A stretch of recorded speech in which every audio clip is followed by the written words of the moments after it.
मनुष्य के जीवन में तमाम असफलताएं आती हैं। उन्हीं असफलताओं में से आदमी कभी सफलता की राह ढूंढ लेता है, कभी कामयाब हो जाता है और कभी आजीवन नाकामयाब बना रहता है। आज एक विशेष निबंध पंडित कन्हैयालाल मिश्र प्रभाकर की कलम से वाचन करना चाहता हूँ। कोशिश तो की पर कामयाब न हुआ। जीवन मनुष्य की ज़िंदगी एक सरल सीधी राह है, पक्की सड़क सी सीधी और साफ, पर सड़क में चौराहे आते हैं तो आदमी उलझ जाता है कि इधर जाए या उधर, और उसकी चाल रुक जाती है।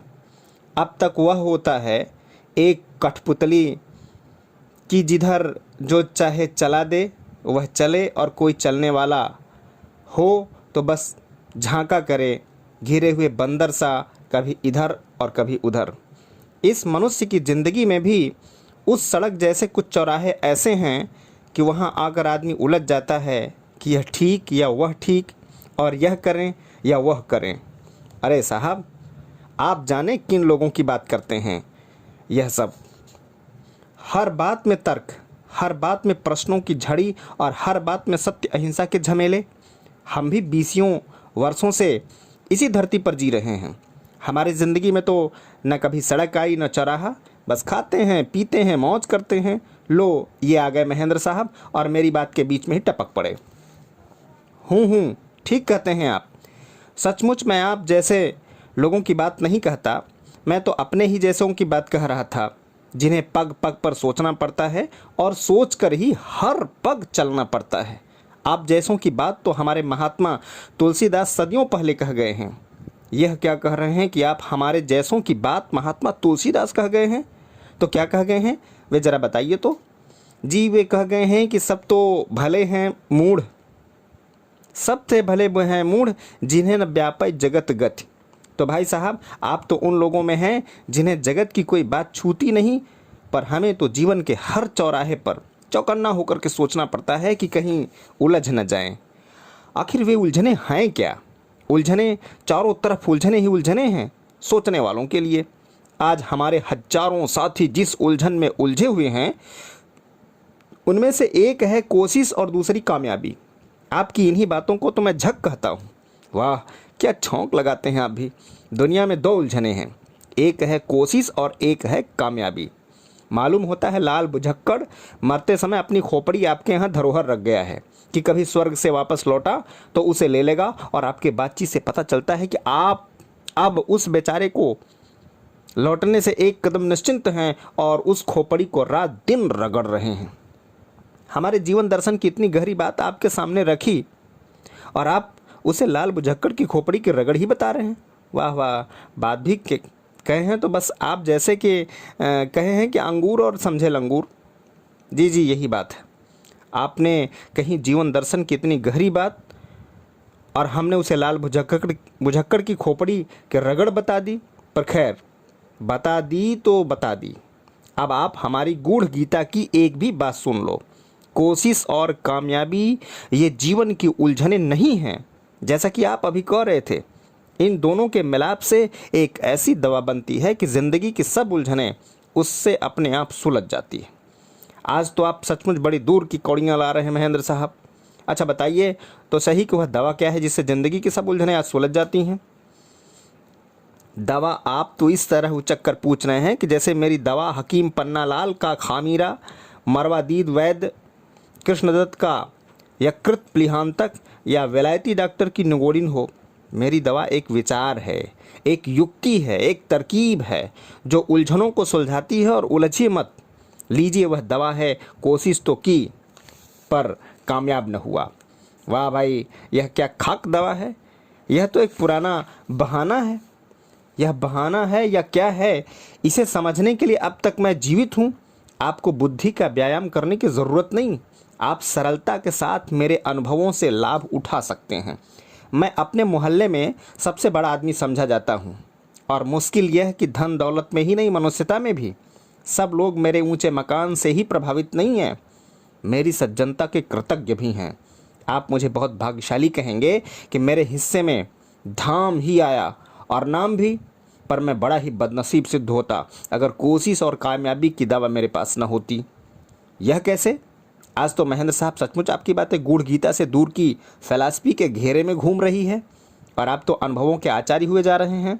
हाँ, तो कैसे आप इस दवा से बदनसीबी को खुशनसीबी में बदल देते हैं, ज़रा बताइए तो। अच्छा, यह आपका सवाल है, पर मुझे उसके उलझन नहीं, क्योंकि मेरे पास तो इसका उत्तर तैयार ही है। यह उत्तर भी कोई उत्तर नहीं, एक अनुभव है। एक दिन मैं सुबह सोकर उठा और चाय की पहली घूंट गले से उतारी कि लाला नंदराम आ पहुँचे। कभी बहुत अच्छे हाल में थे, अब दिन काट रहे हैं। घर में ये है, इनकी बुढ़ियाँ हैं और जवान पोती है। बेटा और बहू पिछली प्लेग की भेंट हो गए। लंबी बातचीत के बाद बोले, अब इस लड़की के हाथ पीले करने हैं। यह अपने घर की हो जाए तो मैं गंगा नहा जाऊं, और यह काम आपकी मदद के बिना हो नहीं सकता। इसलिए ऐसा इंतजाम कर दीजिए कि दशहरे तक मुझे 1000 रुपये मिल जाएं। यह आप यकीन रखिए कि धीरे धीरे धीरे मैं आपको पाई पाई चुका दूंगा। मैं उनकी बात बड़े ध्यान से सुनी और आदर के साथ उन्हें चाय का एक प्याला पिला देने के बाद कहा, आप कोई चिंता न करें, मैं पूरी कोशिश करूंगा कि आपकी सेवा कर सकूं। 1000 रुपये की बात ही क्या है, मैं तो आपको इस समय रुपए उठा देता, पर आजकल ज़रा खुशकी है। वैसे कोई बात नहीं, कई जगह से रुपए वापस आने वाले हैं, भगवान की दया होगी तो सब काम हो ही जाएगा। लाला नंदराम प्रसन्न होकर चले गए। मैंने अपने मन ही मन में सोचा, नंदराम उम्र में बूढ़ा और साधनों से हीन, फिर किस बैंक से इसका ड्राफ्ट आने वाला है जो मुझे यह रुपये लौटा देगा। मैं सोच ही रहा था कि चौधरी साहब आए। पुराने देशभक्त हैं, देहातों में धुआंधार लेक्चर देते हैं और कलम का सिर दवात में डुबाना भी जानते हैं। इधर उधर की बातों के बाद बोले, एक बड़ा अच्छा चांस है कि आपके बड़े बहल खाने में एक प्रेस लगा लें। चुनाव ऊपर से आ रहा है, एक छोटा सा अखबार भी निकाल देंगे। बस चांदी ही चांदी है।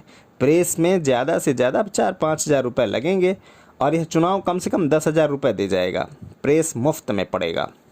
बाद में भी 300 रुपये महीने की गोली है और इस समय रुपए आप लगा दें, मेहनत मैं कर लूँगा, बस आधे आधे की पत्ती। मैंने कहा, हाँ, चांस तो बुरा नहीं दिखता। आप बातचीत करें, मैं भी कोशिश करूँगा। भगवान की दया होगी तो सब काम हो ही जाएगा। चौधरी साहब खुशी खुशी चले गए तो मैं सोचने लगा, 5,000 रुपये मैं लगा दूँ और प्रेस चौधरी साहब लगा लें। आधे आधे की पत्ती रही, यहाँ तक तो ठीक है, पर यह पत्ती लोहे की होगी या एल्युमिनियम की या फिर ईक के गोले की सूखी पत्ती रह जाएगी, यह किस ज्योतिषी से पूछूं? आइए बाबू साहब, आज तो आपने बहुत दिन में दर्शन दिए। अरे भाई, कहाँ थे? आखिर कश्यप साहब टिप टाप श्री चंद्रभान कश्यप आ धमके। तो मैंने उनसे पूछा। बोले, भाई साहब मैं इधर बराबर बम्बई, कलकत्ता, इंदौर और दिल्ली के चक्कर पर चक्कर लगा रहा हूँ। 50 लाख रुपए से एक कंपनी लिमिटेड की है। यह उसका मेमोरेंडम है और यह प्रॉस्पेक्टस। कई राजा लोग इसके डायरेक्टर हैं। 35 लाख रुपए के शेयर्स ऑलरेडी बिक गए हैं। पहले हम फिल्म बनाने का काम करेंगे और बाद में मकान बनाने का। दोनों काम बड़े पेइंग है। पहले ही साल में 25-30 लाख रुपए हम कमा लेंगे। मैं आश्चर्य से कश्यप की तरफ देख ही रहा था कि वह बोला, बस अब मुझे मैनेजिंग एजेंसी बनानी है। दसियों बड़े बड़े आदमी पीछे पड़ रहे हैं, पर मैंने सबको मना कर दिया। मैंने अपने साथ मैनेजिंग एजेंसी में आपका नाम रखा है। यह देखिए, छप भी गया है। मैं जानता था कि आप मना ना करेंगे। ज़्यादा नहीं तो कोई 25,000 रुपये शुरू में दिखाने पड़ेंगे, बाद में तो रुपया ही रुपया है। आप चाहें तो चुपचाप कंपनी के रुपए से दूसरा बिजनेस करके फ़ायदा उठाते रहें। महेंद्र साहब, इस कंपनी के बिजनेस में यही तो लुत्फ है कि रुपया पब्लिक का और मज़ा यारों का। मैंने कहा, मिस्टर कश्यप, निशाना तो तुमने खूब लगाया है, पर मेरे पास रुपए कहाँ हैं? मैं तो गरीब आदमी हूँ। फिर भी कोशिश करूँगा, भगवान की दया होगी तो सब काम हो जाएगा। कश्यप साहब भी खुशी खुशी चले गए और संक्षेप में यूँ समझ लो कि शाम तक कोई 25 आदमी इसी तरह से आए और इसी तरह खुशी खुशी चले गए। इस 25 में एक कोढ़ी भी था, उसे मैंने एक आने दे दिया और बाकी तो अपनी दवा की आधी खुराक की कोशिश करूँगा।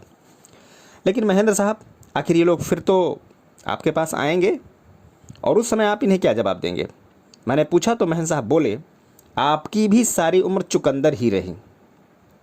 अरे साहब, दवा की आधी खुराक जो रखी है कि कामयाब न हुआ।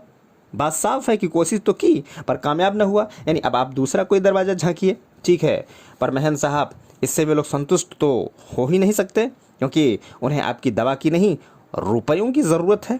मैंने पूछा तो महन साहब बोले, यह दवा के खिलाने की कला है ही यह है कि भूख न मिटे और तृप्ति हो जाए। अपनी इस कला के संबंध में कुछ अधिक बताइए तो सही। मैंने पूछा तो महन साहब एक विशेषज्ञ की तरह बोले, कला का ज्ञान साधना चाहता है, यह वर्षों से सीखने की बात है। फिर भी 2 बातें आप सदा याद रखिए। पहली यह कि कोशिश करने का वादा अधिक से अधिक उत्साह में भरकर कीजिए और कामयाब न होने की घोषणा अधिक से अधिक दुख में डूबकर। दूसरी बात यह कि इस कला की सफलता का सारा रहस्य इस बात में है कि उसे आप यह विश्वास दिला सकें कि सचमुच आपने कोशिश की पर वाकई आप कामयाब न हुए। यह काम आप एक ही तरह हर जगह नहीं कर सकते। इसके लिए मनुष्यों की प्रकृति का ज्ञान आवश्यक है। कोई किसी तरह संतुष्ट होता है, कोई किसी तरह, पर रहस्य मंत्र यही है कि उसे यह विश्वास हो कि आपने वाकई बहुत कोशिश की पर कामयाब न हुए। महन साहब कुछ भी हो, आखिर यह अन्याय है, असत्य है उस आदमी के साथ जिसे पहले विश्वास दिलाया जाए और बाद में अंगूठा दिखा दिया जाए। मैंने कहा तो महन साहब बोले, यह अन्याय है। वाह वाह, अरे भाई इसमें अन्याय है न असत्य है, न तो यह तो सहृदयता है। क्या कोशिश का वादा करते समय मेरी भावना यह होती है कि मैं उसे धोखा दूं? ना, मेरी भावना तो यही होती है कि उसका दिल न तोड़ूं। कौन जाने वह पहले पहल मेरे पास ही आया हो। और बड़े पुरुषों का अनुभव है कि पहले द्वार ही निराशा मनुष्य के संकल्पों की हत्या कर देती है। इस दशा में नए प्रयत्नों का साहस ही टूट जाता है। क्या इस नियति से और इस स्थिति से मनुष्य को बचाना अन्याय है, असत्य है? फिर अपने पास आने वालों में सब गौ माता ही तो नहीं होते कि उन्हें चारा देना पुण्य हो। कश्यप जैसे सांप भी हो, कश्यप जैसे सांप भी तो होते हैं जिनका काम ही डंक मारना है। ऐसे सांपों का एक ही इलाज लाठी से सिर तोड़ना भी है, पर कोई गुड़ देने से मरता है तो उसे जहर देना क्या कोई अक्ल की बात है? खैर